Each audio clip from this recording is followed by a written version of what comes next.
Sumasalang ngayon sa budget deliberations ng Senate Finance Committee ang Department of Justice. Sa gitna niyan, muling nabuhay ang usapin ng restitution bilang kondisyon para maging state witness. Para sa update live na magbabalita mula sa Senado, si Mobile Journal Merimon Reyes. Merimon.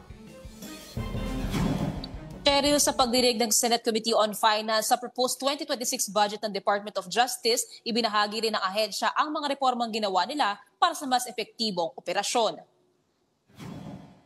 Ayon kay DOJ Assistant Secretary Maria Elisa Germar, sa ilalim ng NEP ay 43.653 billion pesos ang proposed budget ng DOJ sa taong 2026. Ibinida rin ni Yusek Jess Andres na maganda ang nagiging performance ng DOJ, kabilang ang pagtataas ng antas ng ebidensya bago maisakdal sa kasong kriminal ang isang individual.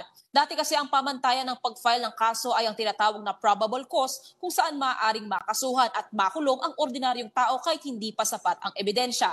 Ngayon, kailangang mapasa kamay ng law enforcement agencies at mga prosecutor ang sapat na ebidensya para masakdal ang isang tao bago simulan ang investigasyon at pagsisampa ng kaso sa korte. Nakita rin nila na sa ilang mga kasong bailable ay hindi nakakapagpiyansa ang mga tao dahil sa halaga nito. Kaya ibinaba nila sa mga indigent accused ang piyansa na hanggang 10,000 piso na lamang.